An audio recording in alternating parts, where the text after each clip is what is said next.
reassert themselves over greater Israel, it gets shouted down that you can't have a discussion, you can't have a debate. I'm not condoning the any the murder of civilians. I would never condone the murder of civilians, but I think we have to view the Hamas actions on October 7th in a different light. Yes, civilians died, and in those cases where they were deliberately gunned down by Hamas fighters or other fighters from Gaza, this should be condemned and they should be held accountable. But this was a military operation against a military target. Gaza is an open air concentration camp. The Palestinians who have been imprisoned there for decades had no hope. And the paradigm had to be shifted, and Hamas has done that by launching this attack. Israel is going to have to be defeated. And I don't mean defeated in the way of eliminating Israel. I don't believe in that. I believe Israel has a right to exist, and Israel has a right to exist in peace and security. But that's a two-way proposition. Israel has to be willing to live in peace with its neighbors. It can't just demand that its neighbors tolerate an aggressive Israeli posture. Political Zionism is the enemy here. Not Israel, but political Zionism. And Hamas is at war with political Zionism. How this war ends will determine Israelis' behavior. I believe that Israel has found that, contrary to its expectations, the international community has not aligned itself fully with Israel to condemn the Hamas actions. Again, I think everybody condemns the senseless slaughter of civilian life, but one can't forget in the same breath that we condemn any excesses carried out by Hamas or Palestinian militants, that we must also condemn the excesses of the Israeli Defense Force and what they're doing to Gaza. Over 6,500 murdered. It's not killed. This isn't combat what's taking place. Exactly. We can't call an Israeli pilot flying over Gaza and a $35 million F-35 fighter dropping bombs on civilian buildings. That's not war. That's murder. That's a war crime. At least Hamas had the courage to close with and engage Israeli forces in face-to-face combat. And Hamas suffered heavy casualties as a result. That was war. What Israel is doing to Gaza is not war. It's the brutal slaughter of an innocent civilian population, a helpless civilian population trapped in a prison of Israel's own making. And I think the world is seeing this and rejecting this. And this is the key to any outcome, because Israel will have to be convinced that in order to survive, it will have to change the way it relates with the Palestinian people. It will have to accept a Palestinian nation that is the equal of Israel in every way. The day of Israeli exceptionalism, the day of Israeli supremacy is over. And Hamas has proven that. There's a terrible situation now in Gaza. People inside Gaza can't go in Egypt. Egypt has blocked. Israel is bombing them. They move from south to north. Even there, they are being bombed. There's no fuel, no electricity. Hospitals are almost coming to a grinding halt. In that kind of scenario, when West is virtually backing this bombing, carpet bombing, because they are not going beyond just usual conventional statements. They are weaponizing Israel. So what kind of scenario is building up out of this, one of the greatest humanitarian crises in the modern history? I don't want to sound insensitive and I don't want to sound harsh, but we are at an inflection point in world history, in Middle Eastern history. If the Palestinian people are to have a future at all, now is the time that the world needs to rally around a Palestinian state. And they won't do that by giving in to Israeli demands.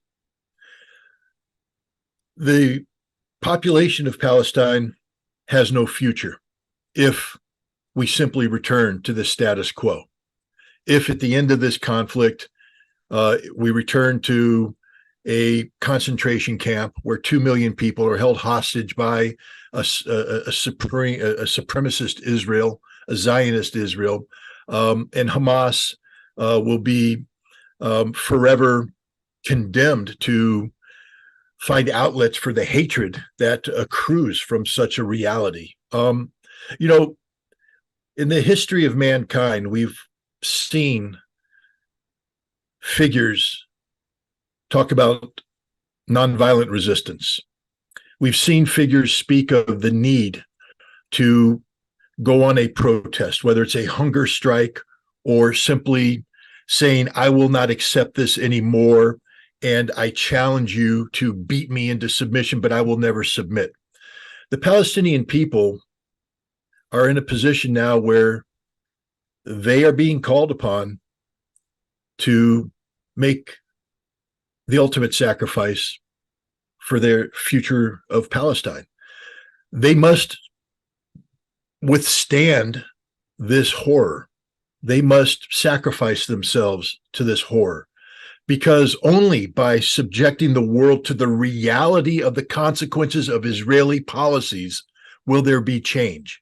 If the Palestinian people allow themselves to be removed from Gaza, that's what Israel wants. You And it means they will first, never have a homeland. If the Palestinian people allow a ceasefire to take place to bring them humanitarian assistance without changing Israeli policy, then they have achieved nothing. But if the Palestinian people, through their courage, are participating in the consequences of the brutal policies of Israel that are tolerated by the West, if the Palestinian people do not yield and show instead the starving babies, the diseased population, the dead civilians, and are willing to sacrifice themselves on this altar, the world will come to their assistance. The world will pressure Israel to change its ways, but only if the Palestinian people do not yield on this issue. They cannot yield on this issue, because once they yield, Israel wins. Israel military launched a limited ground offensive. I perhaps can't call it a ground offensive. It immediately withdrew. And do you think they're testing the water, or they really have some kind of plan to go for a ground offensive? Perhaps this ground offensive may be on the debris of Gaza? I think what we saw last night was for the propaganda move, for domestic political consumption. Israel needed to be seen as doing something. They've been promising a ground offensive for 2 weeks now. They've assembled 300,000 troops. They had to be seen as doing something. What was accomplished last night? Nothing. We got videotapes of Israeli tanks probing Gaza and then withdrawing from Gaza. They were not decisively engaged by Hamas. Hamas could care less about that probe. But Israel is being confronted by the United States and others who are saying, you cannot carry out a ground offensive because the dangers of escalation are real. Hezbollah could become involved. Iran could become involved. Then we have a regional conflict, the outcome of which is uncertain. There is no guarantee that Israel and the United States would win a regional conflict. In fact, many military analysts, myself included, think that Israel and the United States would lose a regional conflict, not in terms of, again, the destruction of Israel or the destruction of the United States, but we would lose by not winning, because it's a conflict we can't win. So Israel is frustrated right now. Their politicians, we need to also remember this. Every Israeli politician and every general that stands before the public today and speaks so aggressively and with such certainty about the Israeli cause betrayed Israel. They are the ones responsible for October 7th. They are the ones responsible for everything that has happened. And so they are desperate to retain their significance as authority figures. And so they are looking for visually pleasing, demonstrations. And that's what we had last night, a visually pleasing demonstration of power that was nothing, no such thing. It shows Israel's weakness. Israel cannot fight a war in Gaza and win. They don't have an army capable of fighting a war in Gaza and winning. But they have talked so strongly about fighting a war in Gaza and winning that they have to be seen as doing something. And so that's what last night was, a demonstration of nothing, trying to convince people that it was something. How do you interpret militarily the presence of two U.S. aircraft carrier in the Middle East? Will it deter Iran? Will it deter Hezbollah? Or will it deter the other Arab countries, which I don't think they will? But if there is any possibility, there perhaps Hezbollah may intervene from the northern side of Israel. What kind of scenario can possibly build up? But my understanding is that even Hezbollah is reluctant, Iran is reluctant. They don't want to escalate this war. Well, let's start with that. There's a lot of talk in the West that Iran green-lighted the Hamas actions. This is the furthest thing from the truth. What Hamas did was a Hamas initiative done on a timing chosen by Hamas against objectives chosen by Hamas. Hezbollah, they're the only organization that's only Arab organization that's beat Israel twice. They beat Israel from 1995 to 2000 in southern Lebanon, and they beat Israel in 2006 in the 33-day war. But the price paid by the Lebanese people was horrific. The Israeli bombardment of West Beirut and Lebanese towns and villages in southern Lebanon exacted a horrific toll on the Lebanese people. And Lebanon today is a nation that's going through a serious political and economic crisis as a result of that and other things. Hezbollah is not just a military organization, it's a political party, and it's heavily engaged in the political processes inside Lebanon, trying to avoid political catastrophe, trying to rebuild Lebanon. They are committed to this. The last thing Hezbollah wants at this point in time is a conflict with Israel, because it will undo everything Hezbollah has been trying to achieve in Lebanon. Yes, the Hezbollah military forces will fight very well, and they will inflict horrific casualties on Israel. There's no doubt about that.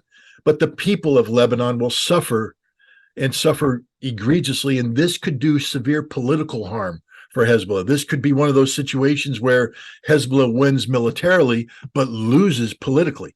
And so, and Hezbollah's goal is not the destruction of Israel. Hezbollah is a resistance organization seeking to get Israel to withdraw from Lebanese territory. The Shabaa Farms is an instance. Now, they have spoken out in solidarity with Hamas, but they are not allied with Hamas. Hamas is an independent entity. Hezbollah is independent of Hamas. And so there is no necessity for Hezbollah to intervene, and Hezbollah does not want to intervene. But it is also an organization that has certain moral principles. And you can't speak of being a resistance organization and then sit back and do nothing when 2 million fellow Arabs, Palestinians, are being slaughtered, butchered, tortured, murdered by the Israelis. And so if Israel goes into Gaza with a ground operation, Hezbollah will have no choice but to intervene. But if we take a look at what Hezbollah and Israel are doing right now on the border, it is controlled escalation. It allows Hezbollah to say, we are doing something, and Israel's allowed to say, we are defending ourselves, but it's not blowing up into total war. Controlled escalation. It's a deadly game being played between Hezbollah and Israel, where both guys get to say, we're doing something, but they're avoiding the full-scale conflict. The same thing with Iran. Iran is not looking for a fight with Israel. Yes, Iran has many grievances against Israel, many legitimate grievances against Israel. Israel has assassinated its nuclear scientists. Israel has destroyed its nuclear facilities and others through covert action. Iran is not a friend of Israel, but the Iranian leadership does not exist to go to war against Israel. The Iranian leadership exists for the Iranian people. They care about the welfare of the Iranian nation. And the Iranian nation has suffered under economic sanctions for decades. And now there is an opportunity for Iran to emerge from this sanctioning environment and rebuild their economy, to bring about the kind of economic and social well-being for the Iranian people. They have joined BRICS. They made peace with Saudi Arabia. They've joined the Shanghai Cooperation Organization. This is their future. This is the future that they wanted. This gives the Iranian people hope, and Iran's not going to throw it all away to engage in a war with Israel. And so the point that you earlier on made, Palestinians will have to fight on their own, and that is a bitter reality. And then you also indicated the greater possibility of Israeli losing this war, maybe at the cost of, huge collateral damages to the people inside Gaza.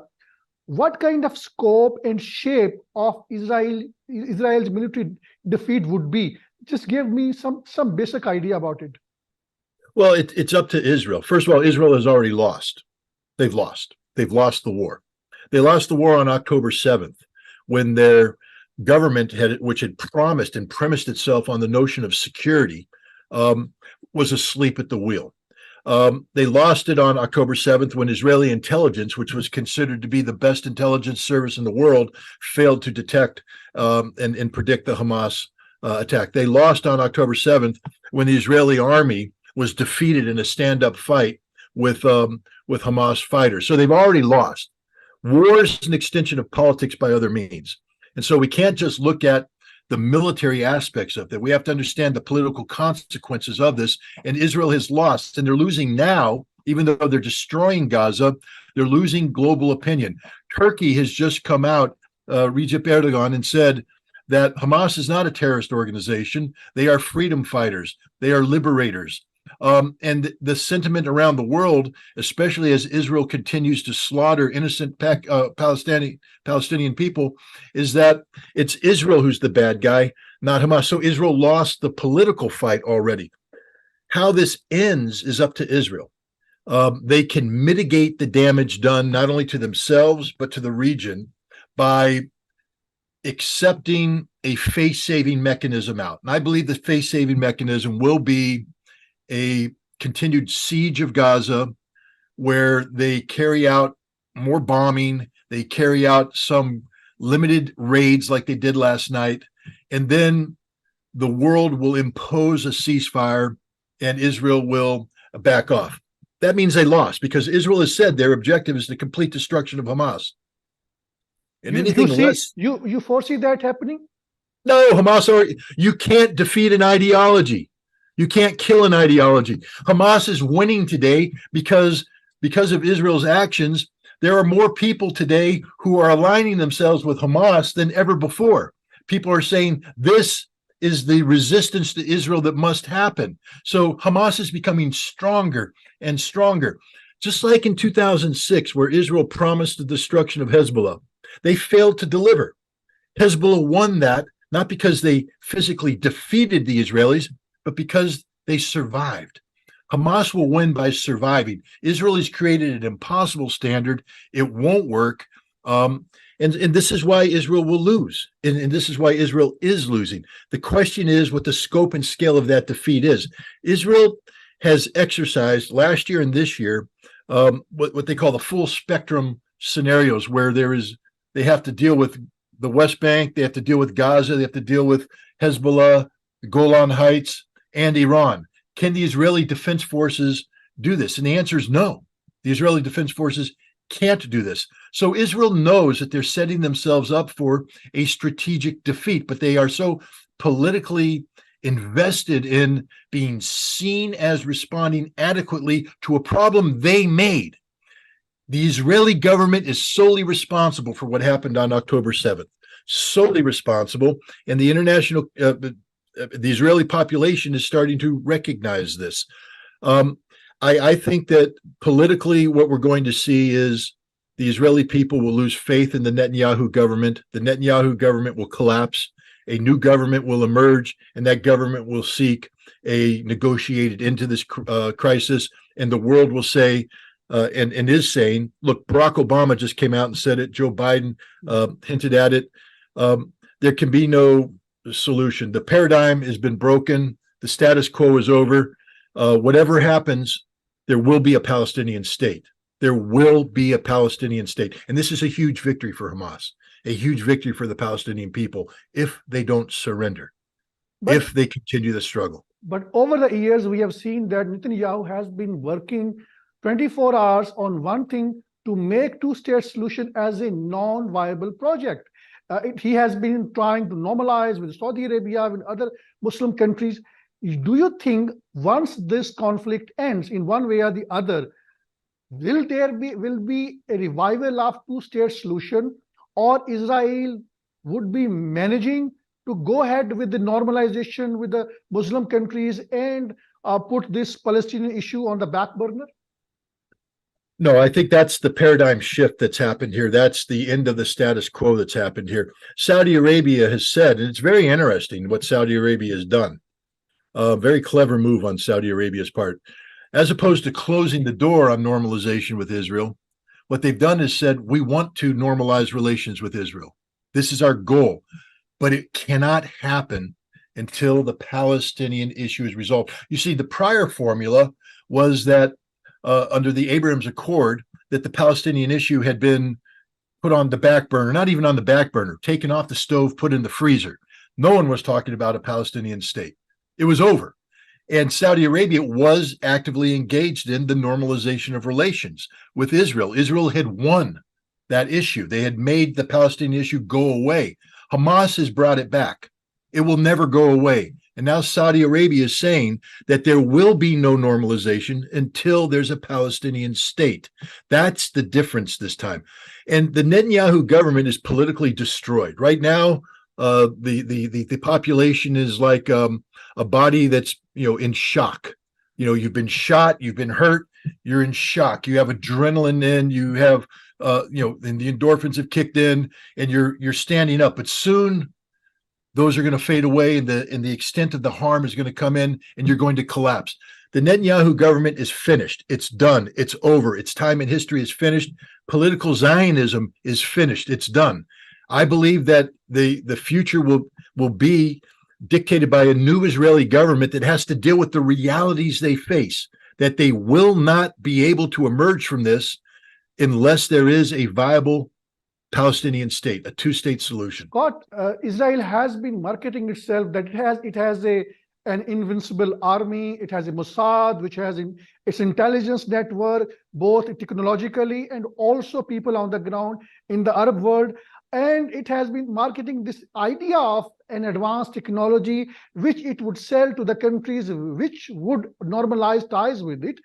Do you think after what Hamas has done with Israel now, the myth of Mossad being unparalleled, the myth of Israel military being so-called invincible, and the myth of Israel's advanced technology, which is it has been exporting to the many countries, and it wants to export to the countries which would normalize ties with it. Do you think it's all over? Let me put it this way. I'm an American, and I believe in one of the foundational principles that define America, that all men are created equal. All men are created, and that means all men and women are created equal. All humanity is equal. That there's no difference between me and you. I may be an American, you may be Pakistani. There's no difference. There's no difference between an Israeli and an Egyptian, or an Israeli and a Palestinian. In sports, we can take two teams, and they can have similar physical capabilities, similar intellectual capabilities. But the team that has imbued itself with confidence, that believes that it is the best, and then convinces the other team that they are indeed the best, when you walk on the playing field, we know who's going to win. The team with confidence. Israel, for many decades now, has convinced the world that its intelligence services are the best, and the world believes it. We accepted it at face value. And so the world is intimidated by this. Israel has convinced the world that the Israeli Defense Force is unbeatable. And the world believed it. The Arab world believed it. They had an inferiority complex. Israel has been operating under this notion, and it's been exposed of the ethnic superiority of the Jewish people over everybody else. That's the principle of political Zionism, is the supremacy of the Jewish people over everybody. Everybody is inferior to the Jews. And I'm not anti-Semitic. I support Jews, I support Muslims, I support Christians as equals. I will never support the notion that Jews are God's chosen people, because what does that make you and I? We are rejected by God. It's ridiculous. But nobody challenged it because Israel had marketed itself as this exceptional nation with an exceptional people. That day's over. That day's over. Hamas proved that the Israelis bleed just like everybody else. Hamas proved that the Israelis are as human as everybody else, that the Israeli intelligence service is not infallible. They made a huge mistake, that the Israeli Defense Forces is not invincible. They die like everybody else when shot with a bullet. This is the reality. The myth of of Israeli Zionist supremacy has been eliminated. It's over. An offshoot question. Do you think this was the reason because of which Israel enjoys support within the ranks and files of the Western government, or there is something else because of which Western governments have been supporting Israel despite the fact it has been conducting a genocide of Palestinians, not now, but also over the course of so many decades? This is a tougher question. This is a very difficult question because it requires we in the West to be honest about what's happened here. We have allowed the mythology of Israel to be incorporated into our very existence, so that we identify with Israel as if it is us. So in the United States, we look at Israel and we identify Israel as an extension of America. In Europe, they look at Israel as an extension of Europe. It is not. Israel is a cruel Zionistic state that exists only because they've evicted hundreds of thousands of Palestinians from their homes. They've imposed themselves in a very aggressive, brutal fashion on the Palestinian people. But because we identify as us, we forgive many of these sins. The other thing that's happened is Israel has used this relationship, the naivety of the West, against us. In the United States, we have an organization called the American Israeli Political Action or Public Affairs Committee. They are a political action group, but they call themselves Public Affairs. They have bought Congress. They own Congress. Congress right now can't look at the first thing that the newly elected Speaker of the House did when coming in. He didn't get up and say, I'm here for America. I'm here for the hardworking people of America. I'm here for the homeless in America. I'm here to make healthcare better. He said, the first thing I'm going to do is put a bill forward to get billions of dollars to Israel. That's the power that Israel has over the United States. They own the Congress. The Congress is their servant. I think one of the things that's going to happen from this is that we are going to be compelled to look at Israel in a new light and recognize that while Israel has a right to exist, like every other nation, that the Israeli people have a right to live in peace, that they are not us. Israel is not America. Israel is much different than America. They don't share our values. They don't share our principles. They are capable of committing mass murder against the Palestinian people, and that day is over. I think we're looking at a fundamental relook of how the West treats Israel, no longer as an extension, but as just another nation in the Middle East that has to learn how to live in peace with its neighbors. Do you think Israel's nuclear program is safe enough? Its warheads are safe enough? And do you think it is a danger for the world? And under what condition do you fear Israel can possibly use its nuclear warheads? Well, first of all, it does exist. Israel has a very massive nuclear weapons program. It is a threat to the internet. It's the threat to the world, because it exists as part of a doctrine known as the Samson option, meaning that if Israel ever feels that it's being defeated, it will use these nuclear weapons to kill everybody. What conditions would they use their nuclear weapons? I think one of the greatest threats right now is the fact that both Hezbollah and Iran possess conventional military capabilities that can destroy Israel. Hezbollah has hundreds of thousands of rockets, precision guided rockets that will. Israel's a very small country. And it's even smaller when you remove the deserts and when you focus simply on the populated areas, on where their military resources are. It's a very limited number of targets. Hezbollah alone will be able to destroy these targets. Israel has no defense. If Iran comes in, the destruction will be by orders of magnitude even greater. It will literally be the physical destruction of Israel. And if this occurs, Israel will respond with nuclear weapons against Iran. That's a guarantee. And so now that we've identified this, I think we need to look at how do we get Israel to voluntarily give up its nuclear weapons program. And Israel can only do that if they believe that they are secure. But again, the idea of a two-state solution, in order for it to work, you have to eliminate the notion of Israeli exceptionalism. That Israel is not better than anybody else. The United States must immediately reverse its policy of ensuring that Israel has a technological advantage over its neighbors. No, you can't be equal if you've empowered yourself to be superior.